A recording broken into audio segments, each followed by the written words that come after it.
Hey everyone, welcome back to News Now Nexus.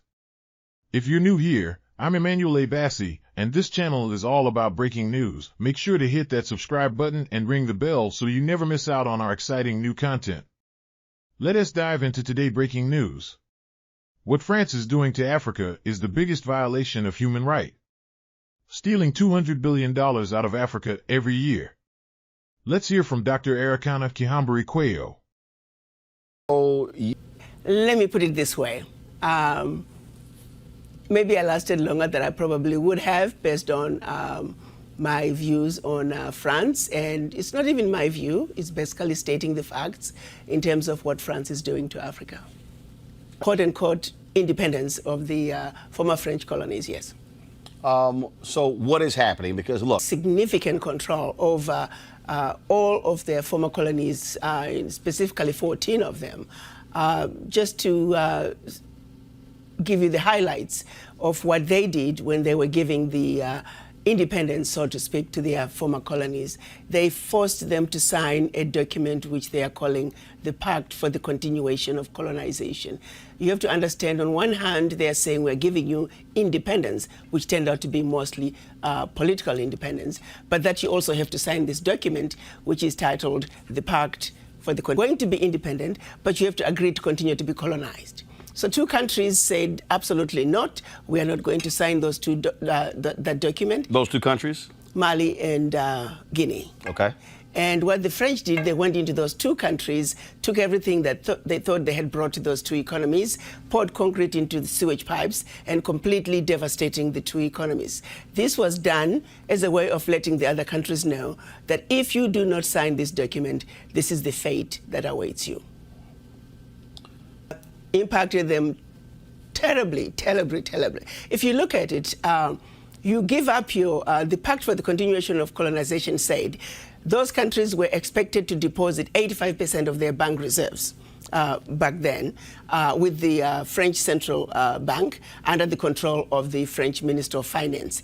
And should those countries wish to request some of those monies, because remember they were only left with 15% of their reserves, then they would have to submit a financial statement for the country, and if approved, they could only access up to 20% of whatever they had deposited the year before as a loan at commercial interest rates. The only difference now is the 85% deposits have now been lowered down to maybe between 50 and 60%. But the countries are still forced and required to deposit their bank reserves with the French Central Bank. So picture this situation. You are depositing all your monies with France. Should you need some of your money, you get it as a loan at commercial interest rates. So immediately, you have a credit with France, but you begin to owe France. This has been going on and continues to this day. So combined, the 14 countries are giving to France cash, cold hard cash, over $500 billion every year. And France takes that money and invests it in its own stock market under the French name, and the countries may or may not know the returns.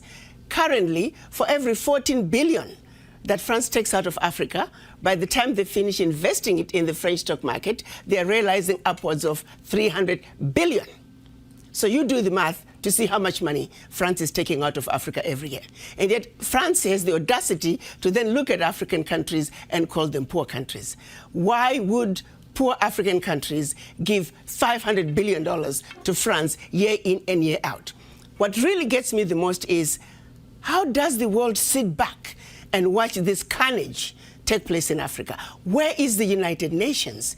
This is the body that's supposed to be looking out for any violations of human rights. It is my humble opinion that singularly, what France is doing to Africa is the biggest violation of human rights. Women and children are dying of starvation, youth unemployment, when the same poor countries are giving $500 billion to France. It simply does not make any sense. And I don't know how the world can sit back and watch all this unfold and nobody is saying anything. It's unacceptable. It is wrong, and we're simply asking France to do what is right, what is just, and what is fair with the Africans. That wraps up today's video, folks. I hope you enjoyed it and found it entertaining, informative, helpful. If you did, please give it a thumbs up and drop your thoughts in the comments below. I really love to hear from you. Don't forget to share this video with your friends and join our community by hitting that subscribe button. Until next time, this is Emmanuel A. Bassi from News Now Nexus, signing off. Stay positive, curious, adventurous, etc., and see you in the next video. God bless.